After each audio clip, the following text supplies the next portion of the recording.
دنیا کے ادارے جو ہے وہ اس کو وائلیٹ کرتے نظر آتے ہیں. کشمیر جو ہے وہ ایک کلاسک کیس ہے اس تمام سچویشن کی, کہ اگر آپ یہ دیکھیں کہ جیسے آج کے دن کی مناسبت سے آج ہم یہاں بیٹھے ہیں 5 جنوری کو, تو 5 جنوری 1949 کو اقوام متحدہ UNCIP جو سلامتی کونسل کی ہدایات پر یہ ریزولوشن جو ہے وہ اڈاپٹ UNCIP نے کی, اور اس کے اندر بڑے ہی وضاحت کے ساتھ اور اس کو بہت ہی کیٹیگریکلی یہ تسلیم کیا ہے کہ کشمیریوں کو رائٹ ٹو سیلف ڈٹرمنیشن جو ہے وہ دیا جانا چاہیے, اور پھر اس کی فردر چیزیں انفولڈ کی گئیں کہ وہ کیسے اس کو مطلب جو ہے وہ ایکسرسائز کیا جائے.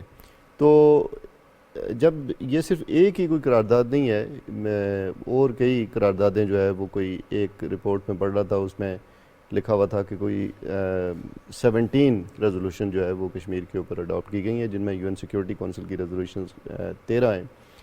تو وہ تمام جو ہے وہ بیسکلی اسی بات کو ریٹیفائی کرتی ہیں کہ کشمیریوں کو یہ رائٹ جو ہے وہ ملے. اب سوال یہ پیدا ہوتا ہے, جیسے آپ نے جو سوال کیا کہ دنیا جو ہے وہ خاموش ہے اور یہ سمجھتی ہے کہ شاید یہ ایک ایسی کوئی ڈیمانڈ ہے جو بہت ہی کوئی انپریسیڈنٹڈ ہے یا کوئی اچنبے کی بات ہے. ایسا نہیں ہے. دنیا میں جتنے ملکوں نے آزادی حاصل کی ہے وہ اسی رائٹ ٹو سیلف ڈٹرمنیشن میں کی. اگر آپ 20ویں صدی میں دیکھیں کہ 20ویں صدی میں کتنے ملک دنیا کے نقشے پہ ابھرے, وہ کس بنیاد کے اوپر ابھرے؟ وہ اسی بنیاد کے اوپر ابھرے کہ لوگوں کو یہ اختیار دیا جائے کہ وہ اپنے سیاسی مستقبل کا فیصلہ جو ہے وہ کر سکیں. لیکن جب یہی کوشچن کشمیریوں کے حوالے سے بلند کیا جاتا ہے یا اس پہ بات کی جاتی ہے, تو دنیا اپنا ایک سلیکٹیو طرز عمل کا مظاہرہ کرتی ہے. دنیا انفارچونیٹلی ایک ڈیول سٹینڈرڈز کا مظاہرہ کرتی ہے کہ جب دنیا کے اندر اور کانفلکٹس ہوتے ہیں جو گریٹ پاورز کو سیوٹ کرتے ہیں تو وہ تو ریزالو ہو جاتے ہیں, جس کی ایک بڑی کلاسک ایگزامپل ریسنٹلی یعنی ریسنٹ پاسٹ میں ہی جیسے ایسٹ تیمور کا ایشو ہے, ساؤتھ سوڈان کا ایشو ہے, اور کرنٹلی اگر آپ دیکھیں کہ یوکرین کے حوالے سے کیسے جو ہے وہ تمام ویسٹرن کنٹریز جو ہے وہ اکٹھے ہوئے ہیں. تو اور دوسری طرف فلسطین کا مسئلہ آتا ہے تو اس کے اوپر ایک کرمنل سائلنس آتی ہے, کشمیر کا مسئلہ آتا ہے تو اس کے اوپر ایک کرمنل سائلنس آتی ہے.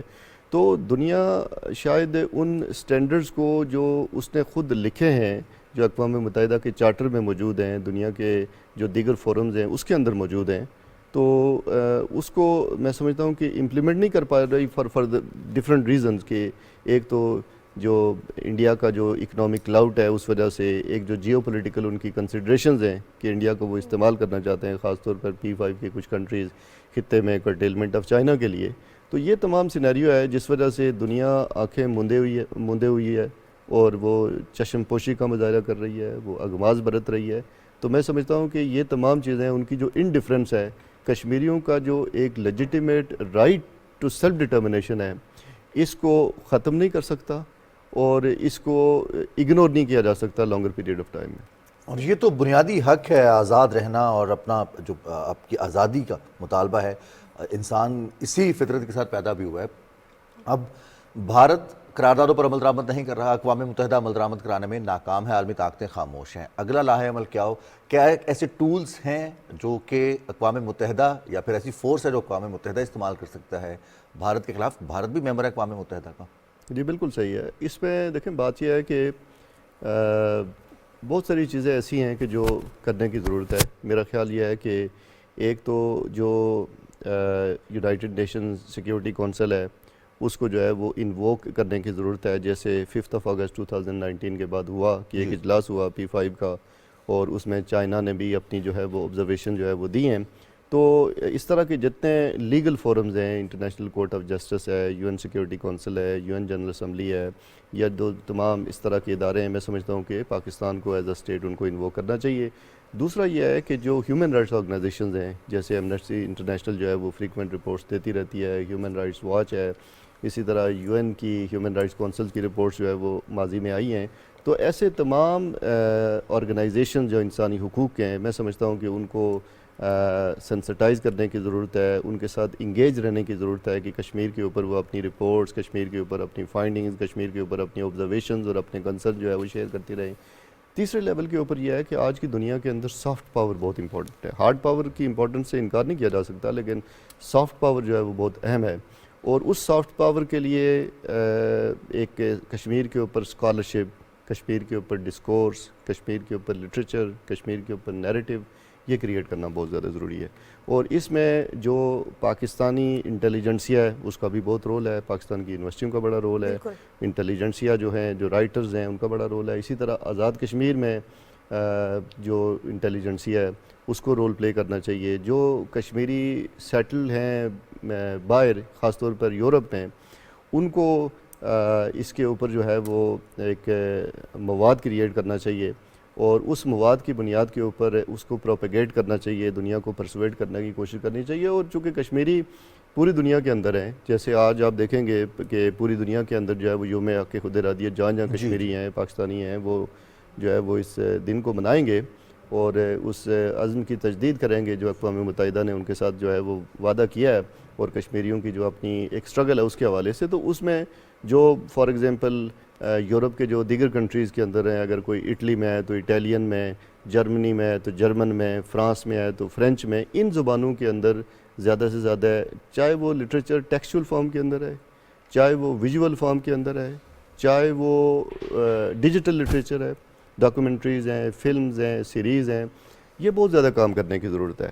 اور میں سمجھتا ہوں کہ اگر یہ کام ہوگا تو دنیا کے اندر جو سینر وائسز ہوتی ہیں وہ ہمیشہ ایک بڑی تعداد میں ہوتی ہیں.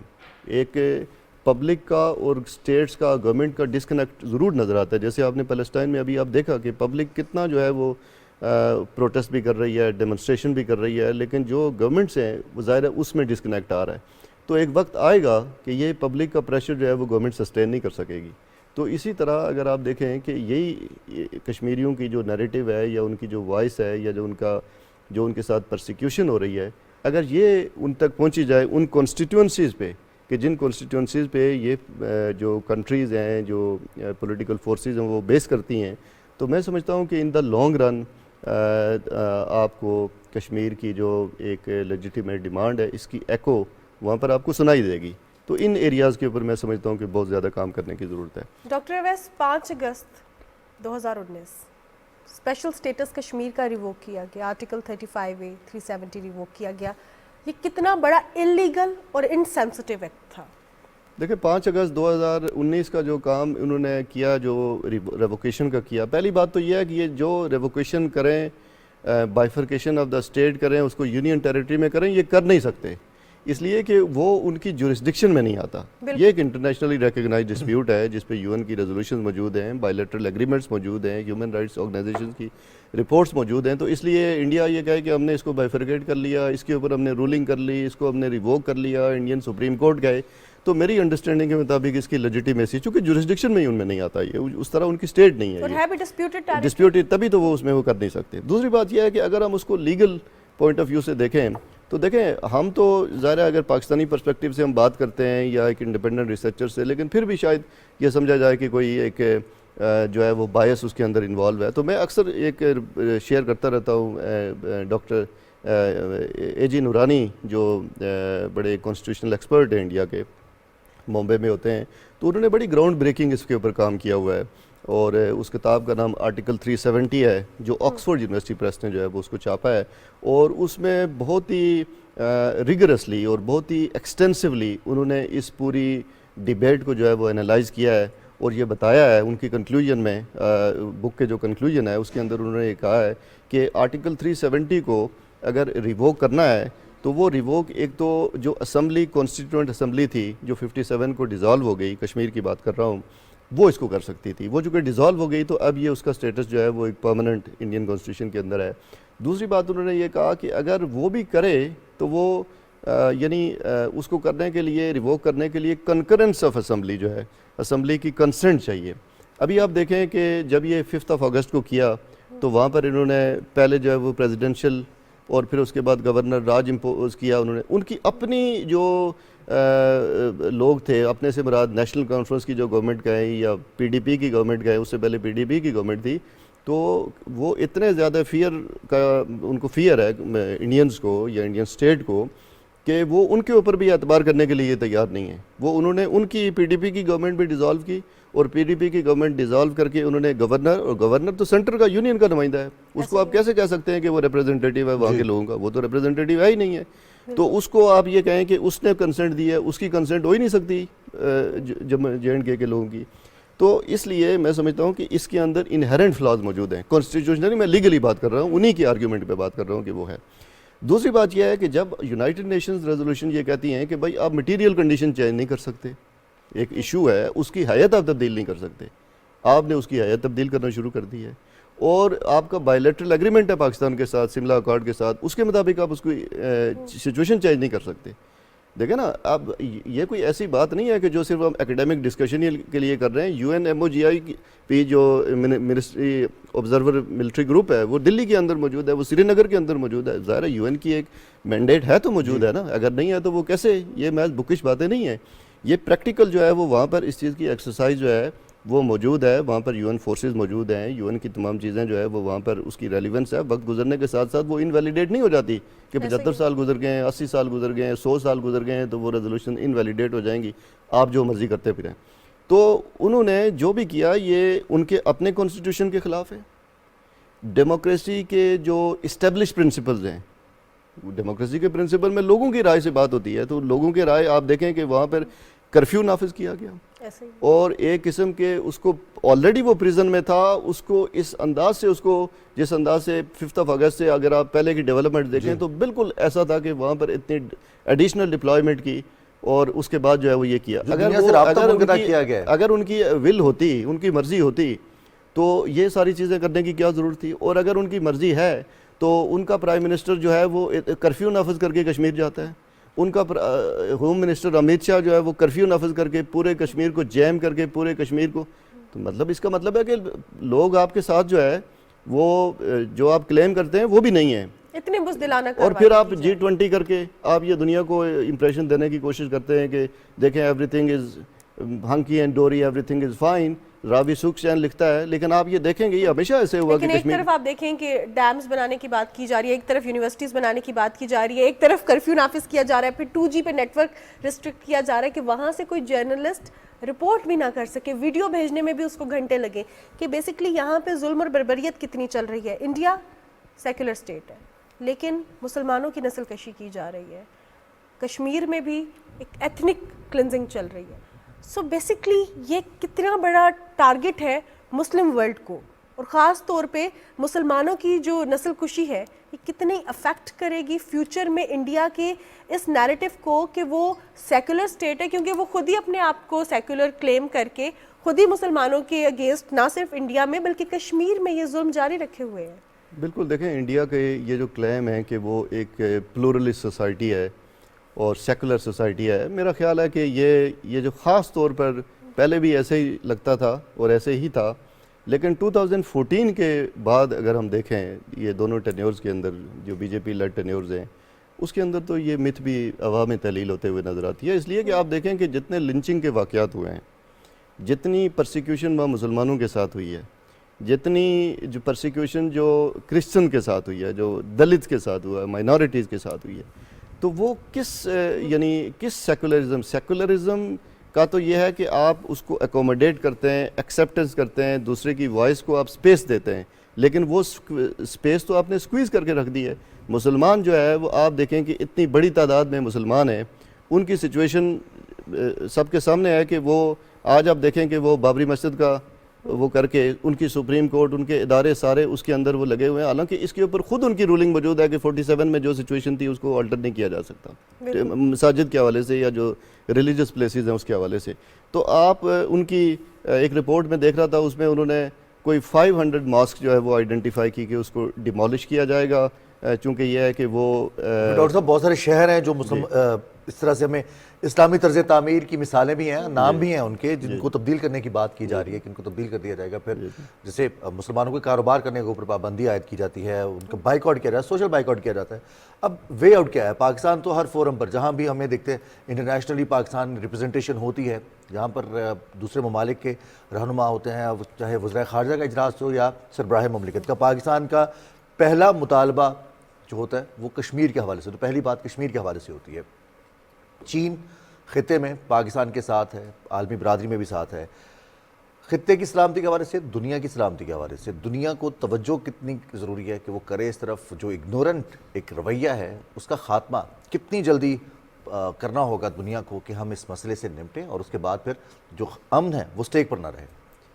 دیکھیں بات یہ ہے کہ اس میں دو چیزیں جیسے آپ نے بات کی نا، ایک تو انڈین مسلمان ہیں، انڈین جو مسلمز ہیں، پاکستان کا ایک ایگریمنٹ ہے انڈیا کے ساتھ، لیاقت علی خان جب پاکستان کے پرائم منسٹر تھے، کہ ہم مائنورٹیز کے حوالے سے پاکستان جو ہے وہ جو بھی ڈیمانڈ کرتا ہے یا اپنا ایک کنسرن شو کرتا ہے یا جو ان کی سچویشن پہ بات کرتا ہے تو وہ ایک اس کی لیجیٹیمیٹ بیس جو ہے وہ موجود ہے. تو اس لیے پاکستان اس سے انڈیفرنٹ نہیں ہو سکتا کہ وہاں کے مسلمانوں کے ساتھ جو ہے وہ کیا صورتحال جو ہے وہ ہو رہی ہے.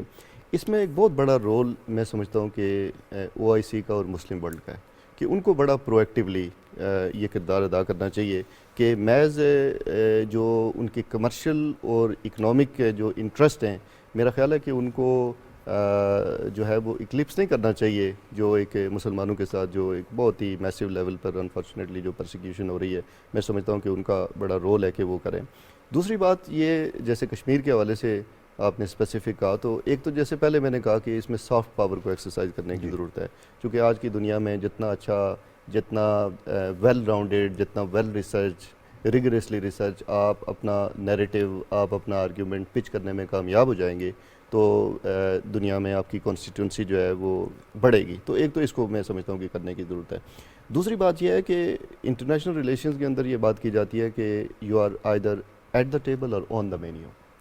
تو پاکستان کا مضبوط ہونا بہت ضروری ہے کہ پاکستان مختلف اہم فورمز کا حصہ بنے. ابھی پاکستان جیسے SCO کا ممبر بنا، تو پاکستان جو اسٹرانگ فورمز ہیں تو اس کا حصہ پاکستان کا بننا وہ اسی صورت میں ہو سکتا ہے کہ پاکستان کی جو انڈیکیٹرز ہیں، خاص طور پر جو اس کی اکنامک انڈیکیٹرز ہیں، وہ بہت بہتر ہونے چاہیے. تو میں سمجھتا ہوں کہ پاکستان کی مضبوطی، پاکستان کے اندر جو مختلف چیلنجز ہمیں، جو بہت ساری کرائسز ہم فیس کر رہے ہیں، ان کو امیڈیٹلی ایڈریس کرنے کی ضرورت ہے اگر ہمیں کشمیر کی فرنٹ کے اوپر کچھ سگنیفیکنٹ اور ڈیسائسو رول پلے کرنا ہے. لیکن ڈاکٹر صاحب ہم دیکھ رہے ہیں کہ اپنے اپنے لیول پہ رہتے ہوئے، اپنی اپنی کیپیسٹی میں رہتے ہوئے آواز تو اٹھائی جا رہی ہے. اسٹوڈنٹس ہیں تو اس پہ ریسرچ کر رہے ہیں، جرنلسٹ ہیں تو وہ لکھ رہے ہیں، اگر پالیسی لیولز پہ پالیسی میکرز کو دیکھا جائے تو وہ بھی آواز اٹھا رہے ہیں.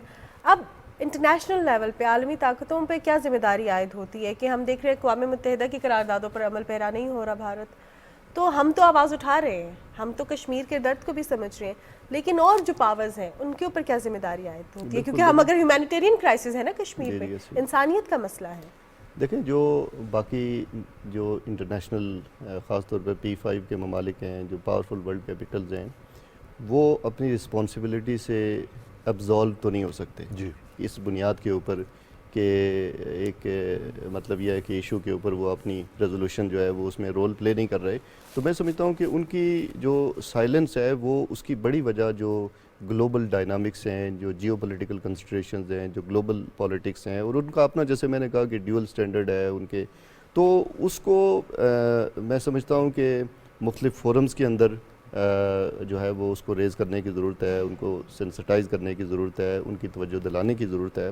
اور ساتھ ساتھ جیسے میں نے یہ کہا کہ ایک تو اس کا ایک بڑا لنک اس بات سے ہے کہ جو پاکستان کی جو ایک اسٹرینتھ ہے یا ایک مضبوط پاکستان ہے، یہ ایک بڑا بظاہر یہ لگتا ہوگا کہ یہ بالواسطہ ہے، لیکن اس کا بڑا بیئرنگ ہوگی کشمیر کے حوالے سے اور ان کنٹریز کو سینسٹائز کرنے کے حوالے سے کہ ریجن کے اندر پاکستان کی پوزیشن جو ہے وہ بہت مضبوط ہو. اس کے اوپر ورک آؤٹ کرنے کی ضرورت ہے. دوسری بات جو ہے وہ یہ ہے کہ جو آپ نے کہا کہ ریسرچ اسٹوڈنٹس پروڈیوس کر رہے ہیں یا اسکالرز پروڈیوس کر رہے ہیں، وہ بالکل صحیح بات ہے، لیکن میں سمجھتا ہوں کہ there is a wide room for improvement. بہت سارا کام جو ہے وہ ہونا چاہیے اور وہ ابھی اس طرح نہیں ہو پایا.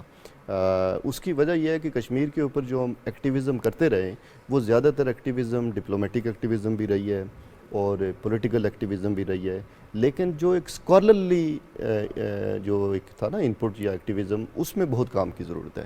کیونکہ جب آپ ڈپلومیٹک آرگیومنٹ کو ڈپلومیسی کے تھرو پچ کریں گے تو آپ کو ایک مواد چاہیے، جی آپ کو ایک آرگیومنٹ چاہیے، آپ کو ایک لوازمہ چاہیے، آپ کو ایک بنیاد چاہیے جس بنیاد کو آپ پچ کریں گے، اور وہ بنیاد جو ہے وہ ایڈیم آف دا ڈے کے اندر ہو، وہ بنیاد جو ہے وہ ان کنٹورز کے اندر ہو جس کو دنیا ایکسیپٹ کرتی ہے. مثال کے طور پر آپ اگر کشمیر کے اندر جو ہیومن رائٹس وائلیشن جیسے ہو رہی ہے، اس کو اس انداز سے اس اینگل کو ہائی لائٹ کیا جائے کہ وہ ایک انسانی المیہ کے طور پر، چاہے وہ ڈاکومنٹریز کی صورت میں ہو، چاہے وہ فلمز کی صورت میں ہو، چاہے وہ چھوٹے چھوٹے ساؤنڈ بائٹس کی صورت میں ہو، یا اس طرح کے اور بھی. اور ہم نے دیکھا بھی ہے اس حوالے سے ڈاکٹر صاحب کہ ماضی قریب میں اور اس سے پہلے بھی مختلف ممالک میں اس حوالے سے جو کشمیر میں ظلم و ستم ہو رہا ہے، جو مودی سرکار خاص طور پر پہلے پیلٹ استعمال کرتی رہی، پھر اس کے بعد جو کیمیائی ہتھیار استعمال کیے گئے، نوجوانوں کو کڈنیپ کیا جاتا ہے، خواتین کے ساتھ زیادتی کی جاتی ہے، بچوں تک کو نشانہ بنایا جاتا ہے، اور جو قیدی ہیں، سیاسی قیدی ہیں، ان کے ساتھ جیلوں میں وہ سلوک کیا جاتا ہے کہ نہ انہیں صحت کی بنیادی سہولیات فراہم کی جاتی ہیں، نہ غذا کا خیال رکھا جاتا ہے، اور اگر خدا نہ خواستہ حریت رہنماؤں میں سے کوئی اگر کسی مرض میں شکار ہے کسی مرض کا، تو اس کے لیے نہ ڈاکٹر کا انتظام ہے، نہ ادویات پہنچنے دی جاتی ہیں، اور پھر لاپتہ کیا جاتا ہے جیلوں میں سے ہی.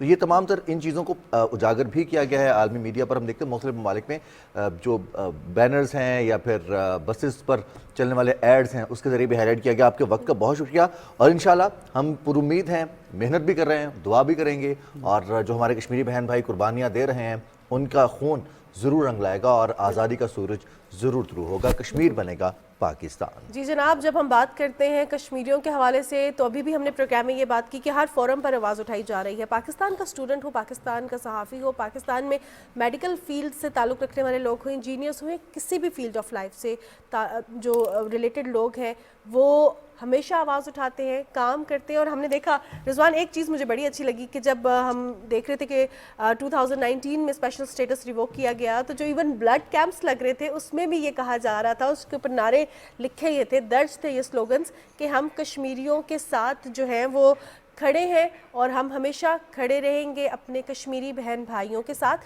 اور اسی طرح رضوان، اگر دیکھا جائے تو پاکستان میں اگر رہنے والا کوئی بھی پاکستانی ہے یا پاکستان سے باہر بھی رہنے والا کوئی بھی پاکستانی ہے، ہم اس کے درد کو اسی طرح محسوس کرتے ہیں. اور کشمیر تو ہے ہی پاکستان کا حصہ، پاکستان کی شاہ رگ، پاکستان کی شاہ رگ. حضرت قائد اعظم نے فرمایا کہ کشمیر پاکستان کی شہ رگ ہے اور کشمیر پاکستان سے جدا نہیں ہو سکتا، لہٰذا شہر گیا کشمیر. سو بات یہ کہ جب ہم کشمیر کے حوالے سے بات کرتے ہیں رضوان، ہمارے پاس جو ہے نا بہت سی بات ہوتی ہے، لیکن بریک کے بعد واپس آتے ہیں.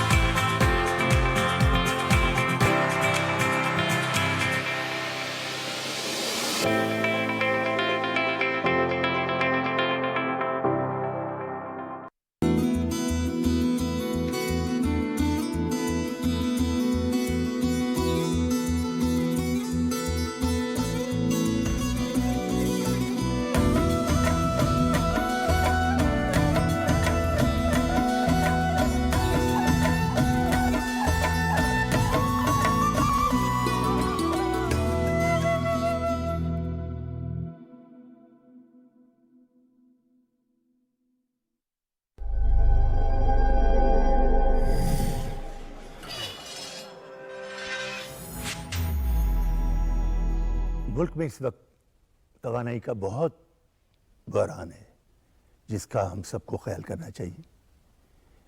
اس کی بچت کرنی چاہیے بجلی کی، کیونکہ بچت ہوگی تو ہمارا ملک روشن اور خوشحال ہوگا.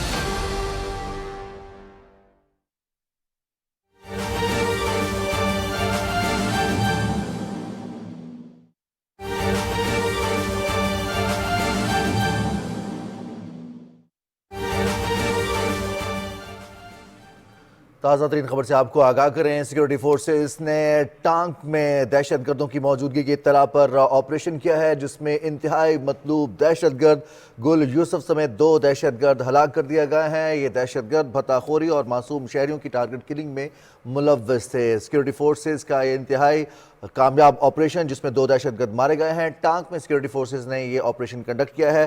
رانا شہزاد السلام ہمارے ساتھ موجود ہیں، ان سے مزید تفصیل جانتے ہیں. رانا شہزاد، اس آپریشن کے حوالے سے مزید تفصیلات کیا ہیں آپ کے پاس؟ جی رضوان، ایس پی آر کے مطابق ٹانک میں یہ آپریشن جو گزشتہ رات ہے 4 اور 5 کی درمیانی رات یہ دہشت گردوں کی موجودگی کی مصدقہ خفیہ اطلاع پر سیکورٹی فورسز نے یہ آپریشن کیا. اس آپریشن کے دوران جو ایک انتہائی ہائی ویلیو ٹارگٹ دہشت گرد ہے گل یوسف عرف طور اپنے ایک ساتھی سمیت مارا گیا ہے. جو گل یوسف ہے وہ بہت جو دہشت گردی کی متعدد کارروائیوں میں مطلوب تھا, خاص طور پر سیکورٹی فورسز پر حملوں میں, اور ہائی پروفائل جو ٹیررسٹ اٹیکس ہیں جو ٹانک اور ڈی خان میں گزشتہ دنوں ہوئے ہیں ان میں یہ مطلوب تھا. اس کے علاوہ یہ بہت سے معصوم شہریوں کے قتل میں بھی مطلوب تھا. دہشت گرد گل یوسف کی ہلاکت و سیکورٹی فورسز کی بہت بڑی کامیابی جو ہے وہ گردانی جاری ہے, اور اس کے سر کی قیمت جو ہے وہ 2.5 ملین جو ہے پاکستانی روپے بھی مقرر کی گئی تھی. مقامی آبادی نے سیکورٹی فورسز کی اس آپریشن کو بے حد سراہا ہے, اور اس وقت علاقے میں جو ہے سینیٹائزیشن آپریشن بھی جاری ہے تاکہ اگر کوئی مزید دہشت گرد موجود ہے یا ان کا کوئی سہولت کار موجود ہے تو اس کو بھی کیفے کردار تک پہنچایا جا سکے. سیکورٹی فورسز پاکستان میں دہشت گردی کی لعنت کے مکمل خاتمے کے لیے پرعزم ہے, اور اس حوالے سے آخری دہشت گرد کے خاتمے تک یہ کارروائی جاری رکھی جائے گی. جی بہت شکریہ رانا سعد السلام, آپ تفصیلات سے آگاہ کر رہے تھے. ٹانک میں سیکورٹی فورسز نے دہشت گردوں کی موجودگی کی اطلاع پر آپریشن کیا ہے.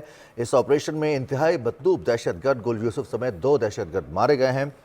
یہ دہشت گرد بتاخوری اور معصوم شہریوں کی ٹارگٹ کلنگ میں ملوث تھے. تاہم علاقے میں کلیئرنس آپریشن بھی جاری ہے, اور سیکورٹی فورسز کسی بھی ممکنہ دہشت گرد کی موجودگی یا پھر ان کے سلوکاروں کے خلاف آپریشن کر رہی ہیں. اور مہنور, ہم دیکھتے ہیں کہ ہماری سیکورٹی فورسز نے بے تحاشا قربانیاں دی ہیں. وہ ہماری افواج ہوں, ہمارا پولیس کا ادارہ ہو, ہمارے جو سول سیکورٹی کے ادارے ہیں, یا پھر جسے ہم شہری دفاع کہتے ہیں وہاں پر ہو, ان تمام لوگوں کی جانب سے جو قربانیاں ہیں دہشت گردی کے خلاف, ہمارے اس عزم کو ثابت کرتی ہیں, اور یہی عزم ہمیں دنیا میں منفرد بھی بناتا ہے. جیسے رضوان آپ نے کہا, یہی عزم ہمیں دنیا میں منفرد بھی بناتا ہے. ہم دنیا میں منفرد تو ہیں, ہر ایج گروپ کا جو شخص ہے وہ پاکستان کا نام روشن کر رہا ہے. لیکن ایک بات ہم نے بچپن میں سنی تھی, اور وہ یہ تھی کہ میں چھوٹا سا ایک بچہ ہوں پر کام کروں گا بڑے بڑے. تو وہ بڑے بڑے کام کرنے والے کچھ بچے ہمارے ساتھ اکثر اوقات صوبے پاکستان میں موجود ہوتے ہیں.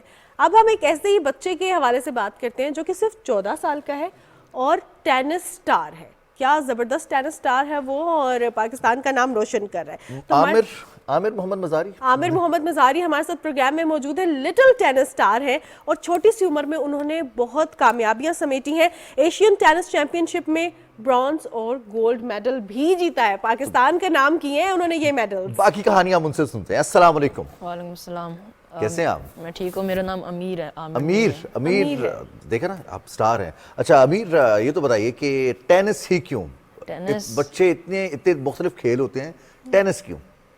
وہ ٹینس جب میں پہلے جمانا جاتا تھا جب میں چھوٹا تھا, لیکن مجھے بس یہ ٹینس کورٹ تھے بڑے, یہ وہ شوق مجھے مطلب کہ مزہ آ رہا تھا مجھے. پھر میں نے سوچا ویسے وہ باہر کھیلنے لگا, مزہ آ رہا تھا مجھے. تو یہ ٹف نہیں تھا گیم؟ بہت ٹف ہے اور بہت ٹائم کنزیومنگ گیم بھی ہے.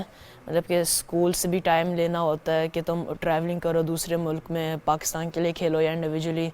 بہت ٹائم کنزیومنگ اسپورٹ ہے یہ. امیر, جس طرح آپ نے کہا جب میں چھوٹا تھا, اب تو آپ بہت بڑے ہو گئے ہیں امیر, تو کس ایج میں آپ نے ٹینس کھیلنا شروع کر دیا تھا؟ یہ کوئی میں جب 4-5 سال کا تھا, جب میں کوئی 10 سال کی بات ہوگی اب.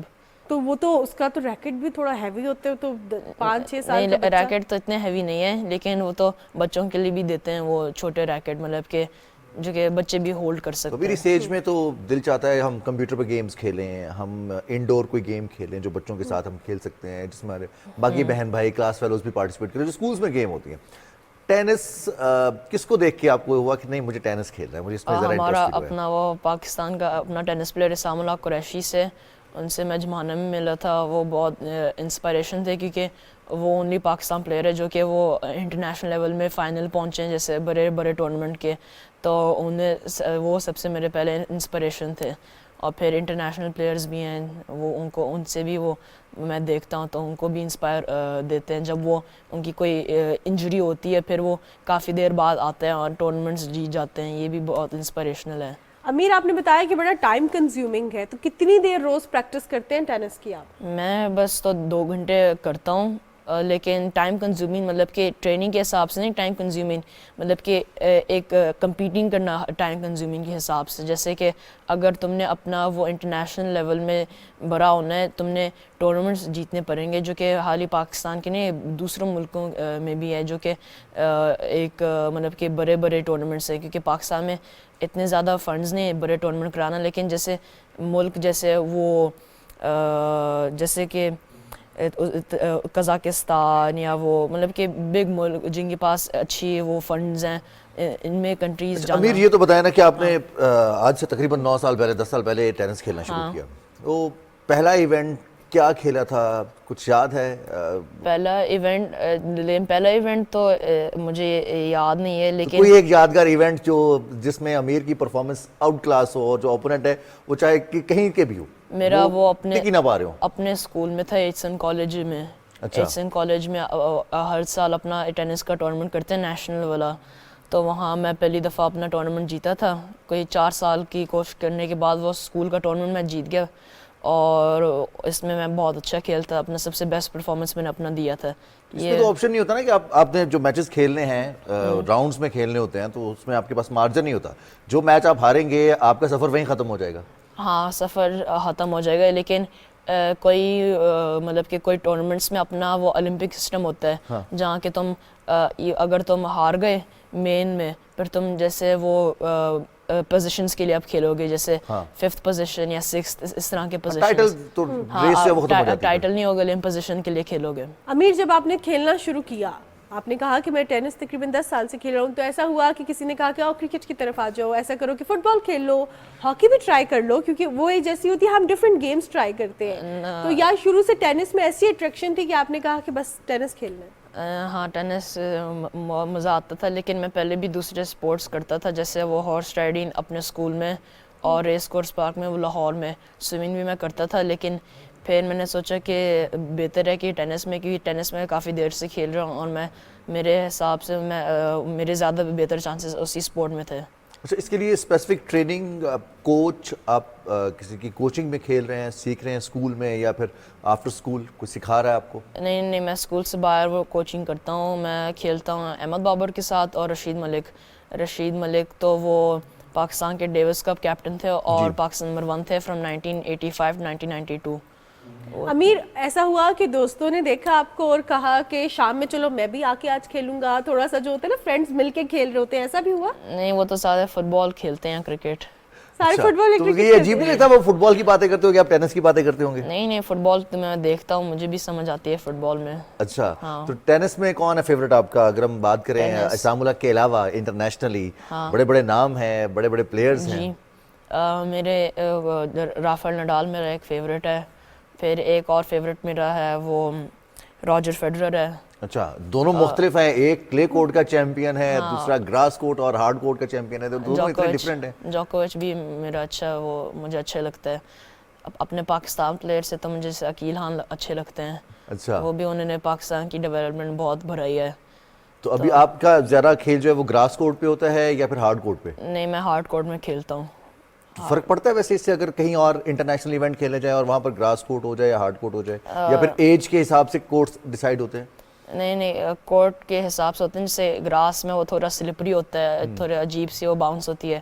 ہارڈ میں مطلب کہ وہ کنسسٹنٹ ہوتا ہے, لیکن جیسے کوئی ہارڈ کورٹ میں ایک ڈفرینٹ ٹیکسچر ہوتا ہے, مطلب کہ ڈفرینٹ وہ مٹیریل استعمال کرتے ہیں, تو وہ مطلب کہ کورٹ تیز ہو سکتا ہے یا سلو ہو سکتا ہے.